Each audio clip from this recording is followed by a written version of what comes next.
Hello everyone, good morning. This is Mahesh Shah from Surat. Welcome to my YouTube channel. This video is for Standard 7, Semester 2, Chapter 5, India, Agriculture, Industries and Transportation. So in this video we are going to talk about India's agriculture, industries and transportation. It means the three main pillars of the economy, primary sector, secondary sector and tertiary sector. So basically in 6th standard you learned about Gujarat's agriculture, industries and transportation because this is the video of GSCB syllabus. So here that kind of details are not mentioned in your textbook, which is mentioned into NCERT or CBSE textbook. But then after the details which are given in this chapter is very important to understand as a citizen of this nation. तो आज के video में जो हम बात करने वाले हैं वो इंडिया में किस तरह के अलग अलग टाइप के एग्रीकल्चर होती है, किस तरह की इंडस्ट्रीज़ हैं और ट्रांसपोर्टेशन कितना डेवलप्ड है उसके बारे में. I hope that you like all the videos of chapter 1 to 4 and you understood all the things properly. Still you are having any doubt, then you can ask your question to me. And those who are still not watched that video, they please watch chapter 1 to 4 video. And with that, like the channel, subscribe the channel and press the bell icon for the notification of new part of any chapter. So in this chapter we will start with the introduction, then after we talk about India's agriculture, the different type of farming. In that we talk about dry farming, irrigation, plantation farming. Then after other methods are there of farming that we also discuss here. Then after we talk about the irrigation facility of our country. Then after we talk about different kind of industries in our nation and transportation. And there is an exercise given in the last. So let's start the chapter. So India is one of the oldest country of the world and India is known as the agrarian country. Agrarian country means the country which depend on agriculture. So you can see here that India is an agriculture country. About 70% of the people are engaged in agriculture activities. तो हमारी जो country है वो agriculture country है और total population के 70% लोग आज की डेट में भी एग्रीकल्चर के साथ जुड़े हुए हैं. And agriculture is the primary sector of the economy which provide raw material for the secondary sector and secondary sector create the opportunity for the tertiary sector which is known as the service sector. The prosperity of the country is based on the development of agriculture. So our whole economy is depend on agriculture mostly. Right now the scenario is changed. आज की date में scenario change हो गया है, पर फिर भी more than 50% population are still dependable on agriculture practice. Different type of crops are grown in India. Crops grown are usually useful either for food or for industries. So some crops are known as the cash crops and some crops are known as the food crops. So what the crops we use for the direct consumptions, that are known as the food crops, and the crops which we grow for the selling, that is called cash crops. Agriculture has progressed by leaps and bounds after independence. तो 1947 के बाद जब India independent हो गया उसके बाद agriculture का development बहुत अच्छे से हुआ जो ब्रिटिश रूल में नहीं था. Now India is guiding the developing Nations in industrial technology. अब आज की डेट में हमारे यहाँ एग्रीकल्चर डेवलपमेंट तो काफ़ी हो चुका है बट साथ में इंडस्ट्रीज डेवलपमेंट भी काफ़ी हो रहा है और उसकी वजह से सर्विस सेक्टर भी काफ़ी फ्लोराइज्ड हो रहा है. Dear students, you have already studied about Gujarat agriculture industry and transportation in standard 6. Now we will study about the agriculture in India. तो एग्रीकल्चर के बारे में जानना क्यों ज़रूरी है? सबसे पहले तो बात ये आती है कि जब हमारी कंट्री में एग्रीकल्चर एक्टिविटी में 50% से ज़्यादा लोग एंगेज है, so it is necessary to study about the agriculture of India.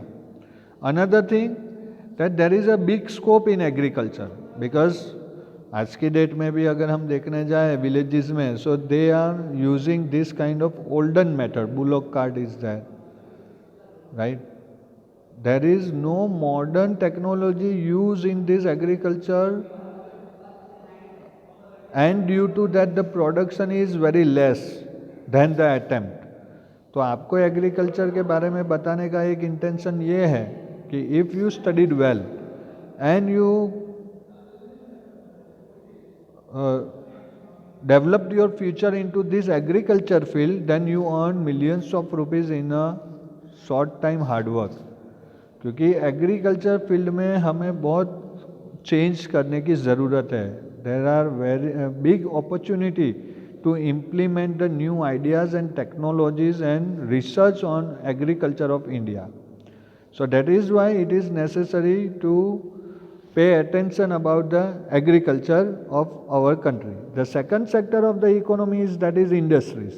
So industries are the mainstay of the Indian economy, and growth in the industrial sector is one of the vital figures that affect the gross domestic product in India. तो यहाँ पे ये word आया है GDP, gross domestic product. तो वो क्या है? तो this is the economic word. जब आप 8, 9, 10 स्टैंडर्ड में जाओगे, 10th में आपको नया सब्जेक्ट इंट्रोड्यूस होगा इकोनॉमिक्स, वहाँ पे ये सब वर्ड्स आपको स्टडी में आएंगे. But for your kind information I want to give the information about this word on a small scale here. तो जीडीपी मीन्स हमारी कंट्री ने एक साल में कितनी कमोडिटी प्रोड्यूस की और उसकी market value, the monetary value क्या है, उसको हम जीडीपी बोलते हैं. So agriculture produce raw materials. Now it is very simple thought that once you are selling vegetables and what kind of money you earn, and one side you are selling different kind of machines and what kind of money you earn, both having far differences. क्योंकि finish good की जो value होती है वो raw material से always ज़्यादा होती है. If the value is high it means the profit margin is also high. So जहाँ पे जिस कंट्री में इंडस्ट्रियल डेवलपमेंट ज़्यादा होगा वो कंट्री की जीडीपी ज़्यादा होगी, वहाँ के लोगों की लाइफस्टाइल है, पर कैपिटा इनकम है, पीसीआई जिसको बोलते हैं, वो भी ज़्यादा होगी, and that directly effect on your lifestyle. क्योंकि अगर ज़्यादा पैसा मिलेगा तो अच्छे से अच्छी फैसिलिटी हम लोग परचेस करेंगे, अच्छे घर में रहेंगे, अच्छा खाना खाएंगे, हमारे बच्चों को अच्छा एजुकेशन देंगे, अच्छे स्कूल में भेजेंगे, क्योंकि we are having enough money for that. पर जब पैसे कम होंगे तो then we have to sacrifice, and that effect on the development of the nation. So it is necessary to develop industry sector well and getting progress day by day for the development of the nation. America इतना powerful है क्यों? Because America produce weapons and selling all over the world. If we sell 1000 kg of mango to America, and instead of we purchase some amount of weapons from America, then we should pay more to America. हमें America को ज़्यादा पैसे देने पड़ेंगे. क्यों? क्योंकि we purchase the industrial product from America. और उसके लिए ये बहुत ज़रूरी है. अब इंडस्ट्रीज डेवलपमेंट के पीछे जो एक फैक्टर इफेक्ट करता है, that is called this transportation, और you can call this service sector also. तो अगर आपके कंट्री में इंडस्ट्रीज़ हैं पर अच्छे रोड नहीं है, अच्छे रेलवेज़ नहीं है, अच्छे कम्युनिकेशन सिस्टम नहीं है, अच्छे एजुकेटेड स्किलफुल लेबर नहीं है, तो ये इंडस्ट्रीज़ ज़्यादा डेवलप नहीं होगी. So this both are depend on the first sector of the economy, agriculture. So now we are going to talk about the agriculture first, कि हमारी कंट्री में कौन सी एग्रीकल्चर प्रोडक्ट होती है और किस टाइप की एग्रीकल्चर होती है, उसके बारे में हमें देखना है. तो agriculture in India, first is normal और unirrigated agriculture. So what is the unirrigated agriculture? So the agriculture which is depend on monsoon is called normal or unirrigated agriculture. तो जो जहाँ पे agriculture only depend on monsoon, यानी बारिश के ऊपर ही depend है, जहाँ पे कोई इरिगेशन फैसिलिटी अभी तक नहीं है. And you won't believe this that 33% of the land of our country are still remain to irrigate. अभी भी हमारी कंट्री की टोटल जो एग्रीकल्चर लैंड है उसमें से 33% लैंड ऐसी है जहाँ पे इरिगेशन फैसिलिटी डेवलप नहीं है. तो what kind of crops you grown here? Sorghum and millet, जिसको जुवार और बाजरी हम बोलते हैं. यहाँ पे एक स्लाइड है. तो इसके अलावा कौन से क्रॉप्स जो है वो गुजरात में प्रोड्यूस होते हैं? तो व्हीट है, बाजरा है, राइस है, माइज है, groundnut, mustard, sesame, pigeon pea, green gram, cotton, sugarcane. Gujarat is the largest producer of castor, tobacco, isabgol, second largest producer of sesame seeds, cotton and groundnut in the country. Gujarat has highest productivity in mustard, custard and cotton, second highest productivity in groundnut and bajra. तो ये जहाँ पे कम पानी में crops grow हो सकते हैं वो यहाँ पे ऐसे रीजन में होते हैं जहाँ पे इरिगेशन फैसिलिटी नहीं होती है. तो मिलेट की अगर हम बात करें तो यहाँ पे ये देखिए, at the mercy of rain God, जहाँ पे बारिश के ऊपर जो डिपेंडेबल है इरिगेशन एग्रीकल्चर, उसको नॉर्मल और अनइरिगेटेड एग्रीकल्चर बोलते हैं. अब यहाँ पे एक डेटा भी है कि net sown area 140.8 million hectares, उसमें से इरिगेटेड एरिया बस इतना है 65.3 million Hector. Irrigated area is 46.4%. Population dependent on rain-fed land 44%. Agri production in rain-fed land 44%.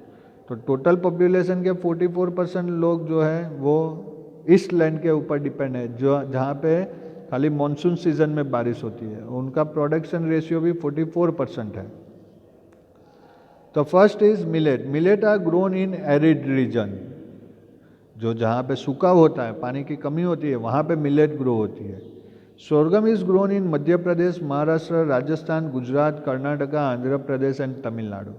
So for the map work this is one of the important chapter that you have to remember all the states and the production of the state. Millet is grown in Rajasthan, Gujarat, Maharashtra, Haryana and Uttar Pradesh. Rajasthan is the largest producer of bajra in India. तो ये इस तरह के उसके crops होते हैं. ये farm की पिक्चर है. और मिलेट्स के टाइप भी है अलग अलग. ये देखिए, ये अलग अलग टाइप के मिलेट्स आपको मार्केट में मिलेंगे. The price of the millet is depend on the quality of the millet. Next है कॉर्न, जिसको हम मक्काई बोलते हैं. So corn is use as grain and as fodder for animals. It is mainly grown in Karnataka, Uttar Pradesh, Bihar, Andhra Pradesh and Madhya Pradesh. तो ये 5 state में produce होता है और वो इस तरह से दिखता है. ये उसका फार्म का पिक्चर है. इस तरह से कॉर्न फार्म में ग्रो होती है. और नेक्स्ट है ग्राउंड नट, जिसको हम सिंग बोलते हैं. Groundnut requires less rain to grow. Gujarat is the leading producer of groundnut in India. It is also grown in Andhra Pradesh, Tamil Nadu, Maharashtra and Madhya Pradesh. 50% of the edible oil is extracted from groundnut. जो हमारा cooking oil है वो mostly groundnut में से produce किया जाता है. वैसे तो कॉर्न का भी होता है, सनफ्लावर का भी होता है, कॉटन का भी होता है. और इस तरह से ग्राउंडनट जो होती है वो इस तरह से उसके कल्टीवेशन उसका होता है. नेक्स्ट है टाइप ऑफ फार्मिंग. तो फर्स्ट है ड्राई फार्मिंग. तो ड्राई फार्मिंग किसको बोलेंगे? During the monsoon season water is collected in low laying areas. Dry farming is practice in such areas. Wheat grows well in such area. तो monsoon में जब बारिश होती है और पानी को कोई लो लेइंग एरिया में कलेक्ट करके रखा जाता है और उसका यूज़ करके जो क्रॉप्स ग्रो करते हैं उसको ड्राई फार्मिंग बोलते हैं. Growing of crops entirely under rain-fed condition is known as dryland agriculture. Depending on the amount of rainfall received, dryland agriculture can be divided into 3 categories. So first यहाँ पे है dry farming. Cultivation of crops is in area where rainfall is less than 750 millimeter पर एन्यूम, एक साल में जहाँ पे 750 millimetre से भी कम बारिश होती है वहाँ पे जो फार्मिंग होते हैं that is called dry farming. Prolonged dry spells during crop period are most common. Crop failures are more frequent under dry land farming condition. Dry farming regions are equivalent to arid region and moisture conservation practices are important in this region. तो जहाँ पे सूखा होता है, arid region होता है, वहाँ पे जो फार्मिंग होती है उसको ड्राई फार्मिंग बोलेंगे. नेक्स्ट है इरिगेशन फार्मिंग. तो इरिगेशन फार्मिंग क्या होती है? The land where the farming is done through irrigation. For example well, lakes, canal etcetera, इनके पानी को फार्म तक ले जाके जिस जो फार्मिंग होती है उसको इरिगेशन फार्मिंग बोलते हैं.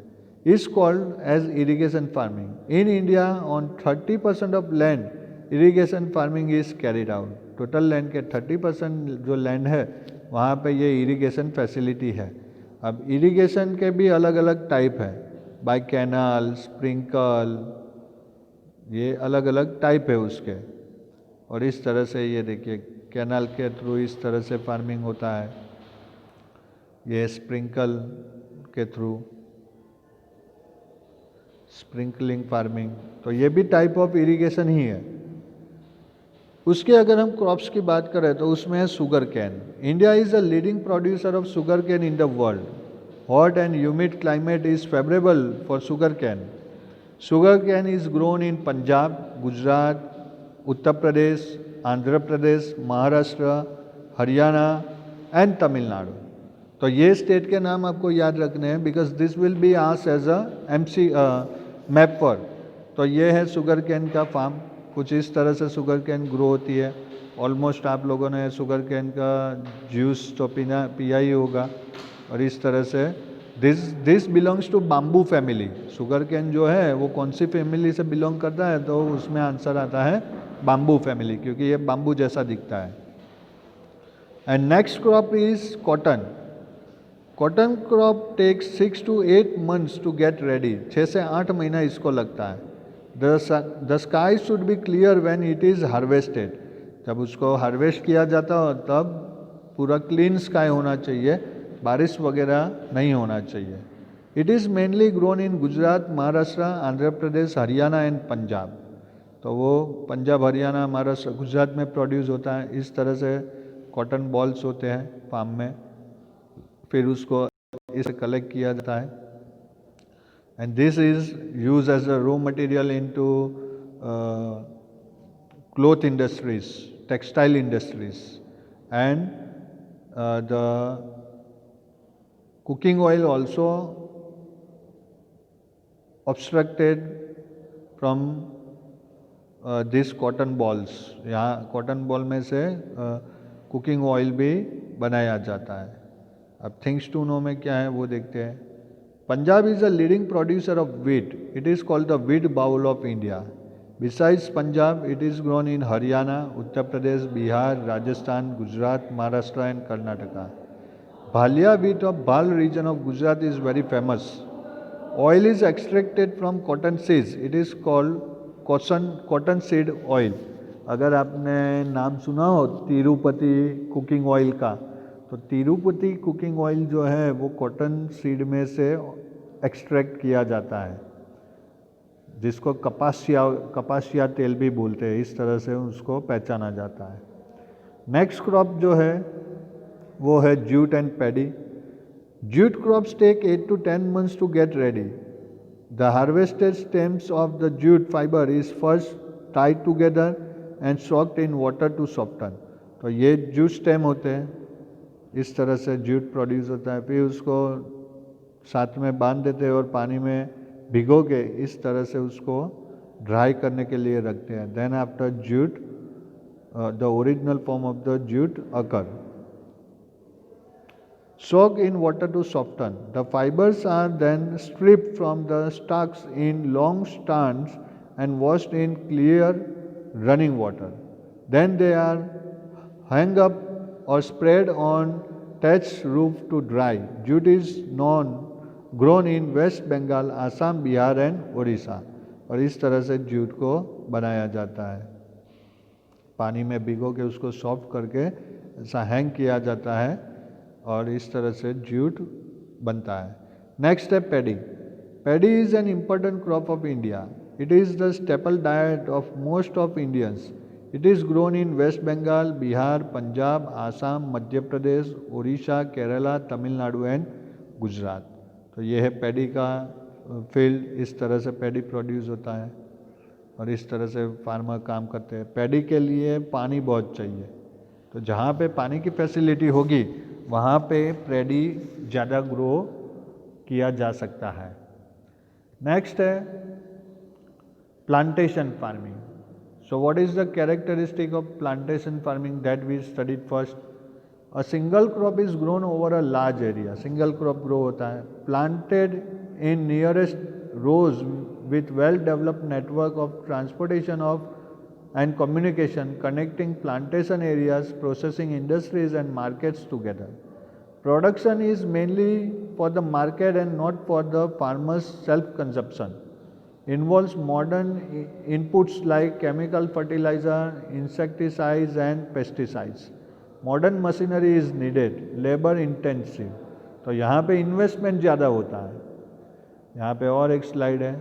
What is plantation agriculture? Plantation agriculture is a commercial tropical agriculture system which is essential export oriented. Where does plantation agriculture take place? Mostly in tropical and subtropical region like Central and South America, Southern and Southern Eastern Asia. Why do people practice plantation agriculture? For better variety of crops, income for the farmer as the crops would be exported, to meet increased demand of food from the increased population. तो ये सब उसके reason है। उसमें सबसे पहले text book का देख लेते हैं। When certain crops are grown in the garden method and taken care of as garden, it is called plantation. जैसे गार्डन मेथड में प्रोड्यूस किया जाता है, गार्डन में आपको जितनी केयर करनी पड़ती है उतनी केयर आप यहाँ पे करते हो, उसको प्लांटेशन फार्मिंग बोलते हैं। It includes T, coffee, fruit ऑर्चार्ड्स, vegetables, coconut palms etcetera. तो ये सब उसके प्लांटेशन फार्मिंग के कौन से क्रॉप्स ग्रो होते हैं उसके टाइप है। तो सबसे पहले बात करते हैं टी की। तो tea is grown on the slopes of mountains where the forest are cleared. जहाँ फॉरेस्ट नहीं होते स्लोप होते हैं माउंटेन में। Waterlogging near the roots of the tea plants is harmful for the plantation. अगर tree के plant के पास पानी इकट्ठा हुआ तो वहाँ पे ट्री प्लांट ग्रो नहीं होगा। That is why it is grown on mountain slopes. इसलिए उसको माउंटेनियस स्लोप पे ग्रो किया जाता है, क्योंकि जैसे ही बारिश का पानी गिरा वो स्लाइड होके नीचे चला जाएगा। Assam produces maximum tea. Besides Assam, tea is produced in waste Bengal, Kerala, Karnataka and Tamil Nadu. तो ये है ट्री प्लांटेशन। इस तरह से उसके लीव्स को प्लग किया जाता है। ये देखिए स्लोप फार्मिंग पूरा आप यहाँ पे देख सकते हैं। और इसी तरह ये कॉफ़ी का भी है। कॉफ़ी इस तरह से ग्रो होती है और ये वापस एक ट्री ये टी का ही है। इस तरह से उसको उसके लीव्स को तोड़ के इकट्ठा किया जाता है। अब कॉफ़ी प्लांट की डिस्कवरी कैसे हुई थी? India is the leading producer of T in the world. Kaldi daily took his goats for grazing. He was fed up with the frolicking of goats. One day he ate the fruit of the plant which his goats were eating, and he also felt fresh. Thus he introduced coffee to the world. Coffee is produced in Karnataka, Tamil Nadu and Kerala. तो इस तरह से coffee का starting हुआ था। जो बल्कि आज की डेट में हमारे यहाँ पे भी कॉफ़ी कल्चर काफ़ी डेवलप्ड हो रहा है, पर टी की जो स्टार्टिंग है वो चाइना से हुई थी। चाइना में सबसे पहले लोग चाय पीते थे और बेसिकली टी के अंदर एक कैफीन करके ड्रग आता है that is very harmful for the body. तो वैसे तो टी पीनी नहीं चाहिए, पर जिस तरह से हमारे घर पे हमारे इंडिया में टी बनाई जाती है that is the unique method, because we mix milk and some kind of other ingredients in the tea, and that is why it's not create the harmful effect at the extreme level to our body. But then after, if you are drinking milk only, that is beneficial for your health. अब irrigation की बात करते हैं, तो India में irrigation कितना developed है? तो monsoon in India is irregular and uncertain. Most of the states experience scanty rainfall for a short period of time. Due to uncertain rainfall, more than one crop is rarely grown on an entire portion of land. Hence, the increased agriculture production irrigation is necessary. क्योंकि अगर monsoon के ऊपर depend रहोगे तो आप एक crop grow कर सकते हो, फिर बाकी का टाइम क्या करोगे? और पॉपुलेशन बढ़ती जाती है. तो यहाँ पे लोगों की नीड्स को फुलफिल करने के लिए एक ही लैंड के ऊपर आपको 2-3 क्रॉप्स ग्रो करने पड़ेंगे. इससे आपकी इकोनॉमिकली स्ट्रेंथ भी बढ़ेगी और प्रोडक्शन भी बढ़ेगा. तो इंडिया में नॉर्दर्न रिवर जो है यहाँ की, नॉर्थ इंडिया की जो रिवर, वो पेरेनियल रिवर है, यानी पूरा साल उसमें पानी रहता है. तो यहाँ पे जो इरिगेशन डेवलपमेंट हुआ है उतना साउथ इंडिया में नहीं हुआ है, क्योंकि वहाँ की जो रिवर होती है वो मॉनसून में तो पानी भरा होता है, but after monsoon in summer season that kind of river become dry. अब टाइप ऑफ इरिगेशन में सरफेस इरिगेशन, स्प्रिंकलर इरिगेशन जो मैंने आपको बताया, एंड ड्रिप इरिगेशन, ये 3 टाइप के बारे में बात करनी है. और इसके अलावा अगर देखने जाए तो ये उसके और अलग अलग टाइप है. टोटल 7 टाइप के इरिगेशन है. अब यहाँ पे the length of Indira canal is 9,425 kilometre. It is the longest canal project of world. It is because of this canal that the barren land of Rajasthan has become fertile for farming. तो Indira canal की वजह से आज देखिए ये सबसे लंबी canal है पूरी दुनिया की, पंजाब से लेकर राजस्थान तक 9,425 किलोमीटर लॉन्ग. अब इंदिरा गांधी जो कैनल है उसका पहले जो नाम था वो राजस्थान कैनल था. यहाँ पे कुछ फैक्ट है मेरे पास. Indira Gandhi canal is one of the biggest canal project in India. It start from the Harike barrage few kilometers below the confluence of the Satluj and Bias river in Punjab state. It runs southwest in Punjab and ये word दिखाई नहीं दे रहा है, but mainly in Rajasthan for total 650 kilometers and terminates near, ये place का नाम है राजस्थान में. Its construction started in 1958. It is built with the aim to convert the part of desert from westland to agriculturally productive area. It was earlier known as Rajasthan Canal. The name was changed in 1984. It uses water released from Pong Dam and will provide irrigation facility to the northwestern region of Rajasthan. A part of the Thar Desert, it consists of Rajasthan feeder canal with the first 167 km in Pushkar and Punjab and Haryana and the remaining 37 km in Rajasthan, and 455 km in Rajasthan main canal entirely in Rajasthan. तो इस तरह से उसका division हुआ है. यहाँ पे भी फैक्ट है. Earlier known as the Rajasthan canal is one of the largest canal system in India. Conceived by Kunwar Sen in 1948, the canal project was launched on 31st March 1958. Canal originates as Harik Barrage in Punjab and total planned length of the system is 9,060 km. The catering to the irrigation needs of a total cultivable command area of 19.63 lakh hectares. 2 stages in construction work. The command area of stage 1 lies in Ganganagar, Hanumangarh and north part of Bikaner district.